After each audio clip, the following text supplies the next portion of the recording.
Blockbuster didn't disappear overnight. It was there for nearly 3 decades, in every strip mall. Lit up blue and yellow from a block away on a Friday evening. The automatic doors, the smell of carpet and plastic cases, the new releases along the right wall, the older titles in rows behind them. Somewhere in those aisles was the right movie for tonight. You just had to find it, and then one day you stopped going. And so did everyone else. And somehow a company with 9,000 stores and 65 million customers just vanished. Most people think they know what happened.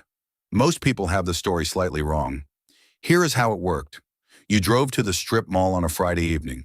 You walked through the automatic doors, you picked up a blue plastic case, turned it over, read the back, put it back, picked up another one.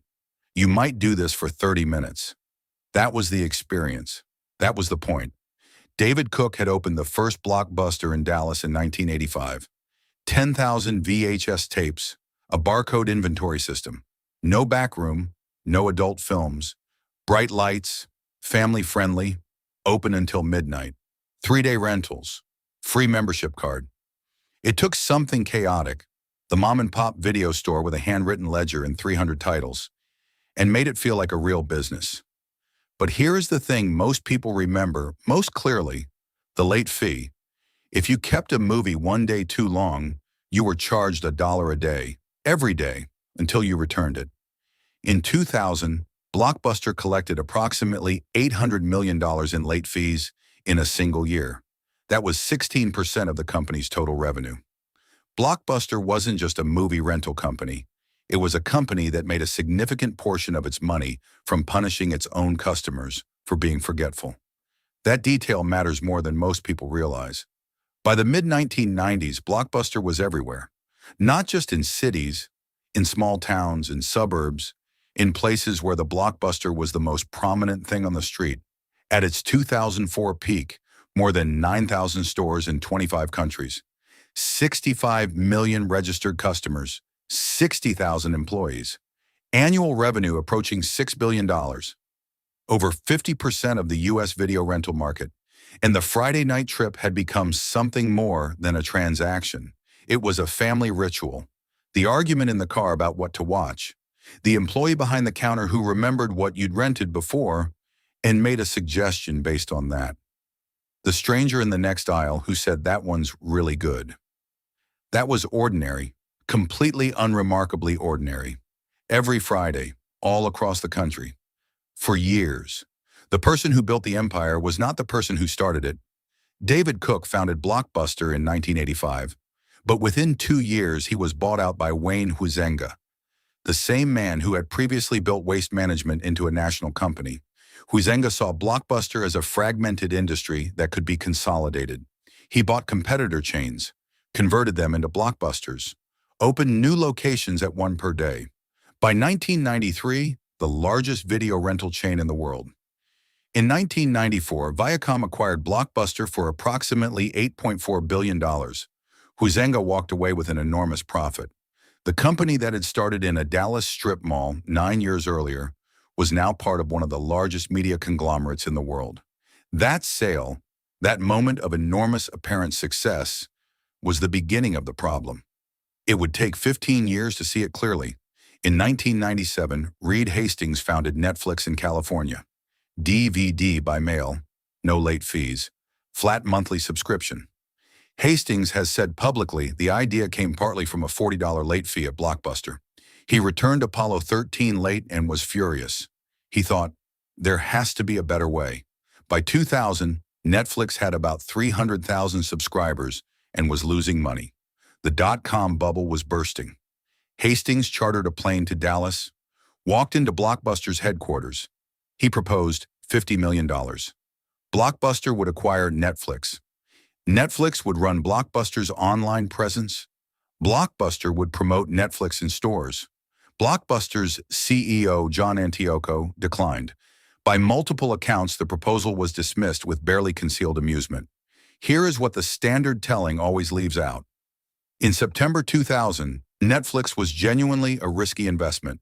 300,000 subscribers, losing money every year. The dot-com bubble had just burst. Reed Hastings himself wrote later, Why would a powerhouse like Blockbuster be interested in a flailing wannabe like Netflix? He understood the meeting from Antiocho's perspective. Antiocho was wrong about the future, but he wasn't obviously wrong about the present. What he missed wasn't the price. It was everything that would come after. By 2004, Blockbuster had finally woken up. CEO John Antiocho made two decisions that were genuinely right. He eliminated late fees, expensive, hundreds of millions in lost revenue. But it removed the thing that had driven customers away for years. And he launched Blockbuster Online, DVD by mail, no late fees, subscription model. 4 years after Netflix, yes, but it was working. Blockbuster Online was pulling subscribers from Netflix. Netflix was forced to lower its prices in response. But the debt. When Viacom spun off Blockbuster in 1999, the deal required Blockbuster to pay a nearly $900 million dividend to shareholders. The company took out a massive loan to fund it. That debt followed Blockbuster into its most critical, competitive decade. Every dollar going to debt service was a dollar not going to digital infrastructure. And then came Carl Icahn. By 2005, Icahn had acquired roughly 10% of Blockbuster stock. He won 3 seats on the board. He opposed Antiocho's strategy, the late fee elimination, the digital investment. He wanted the stock price to move now, not in 5 years. He fought Antiocho's compensation, installed his own board members. In 2007, Antiocho resigned. His replacement came from 7-Eleven. That same year, Netflix launched streaming. Icahn would later call his Blockbuster investment the worst he had ever made. Then came 2008. The financial crisis hit Blockbuster precisely when it was most vulnerable. The company needed to refinance its debt. Banks refused. The film studios switched from 90-day credit terms to cash on delivery. $300 million in working capital disappeared overnight. On September 23, 2010, Blockbuster filed for Chapter 11 bankruptcy. Approximately $900 million in debt. Market value at filing, roughly $12 million, down from $4 billion 8 years earlier. In 2011, Dish Network bought what was left for $320 million. By January 2014, all corporate stores had closed, one by one, without announcement. The strip malls absorbed the empty spaces. Something else moved in. What changed wasn't just a way to watch a movie. What changed was the way of deciding. When you walked into Blockbuster, you were confronted by open choice, not an algorithm's version of your preferences, just walls of possibility, and you had to pick something. The employee who remembered you liked thrillers. The stranger who leaned over and said that one's terrible, get this one instead. The family argument about the comedy versus the action film. The act of choosing together. That was part of the evening. Streaming replaced it with something faster, cheaper, and available everywhere. What it didn't replace, what it couldn't, was the browsing. The 30 minutes of uncertainty about what tonight would be. That uncertainty was not a problem to be solved. It was the experience. What was lost is harder to name than what replaced it. You can describe Netflix. You can explain why everyone has it now. The data makes sense. The replacement is better on almost every measurable dimension. But the thing that was lost doesn't show up in any measurement. One Blockbuster is still open, in Bend, Oregon, managed by Sandy Harding, who has worked there since 2004. The store still runs on a DOS-based IBM computer system from 1995. About 80% of the revenue now comes from merchandise. T-shirts, keychains, laminated membership cards made by hand.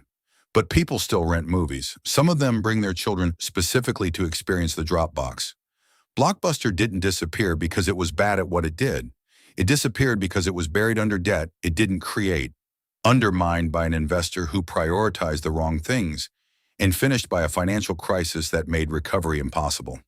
The story most people know, the one where a giant company was simply too stubborn to see what was coming, is not the whole story. The whole story is more complicated, and in a certain way, more sad. If you remember Blockbuster, if you remember a specific Friday night, a specific movie you found in those aisles, a specific person you went with, you remember something that was once completely ordinary, something millions of people did every week without thinking about it. something that only became remarkable after it was gone. Leave a comment. Tell us what movie it was. Tell us who you went with.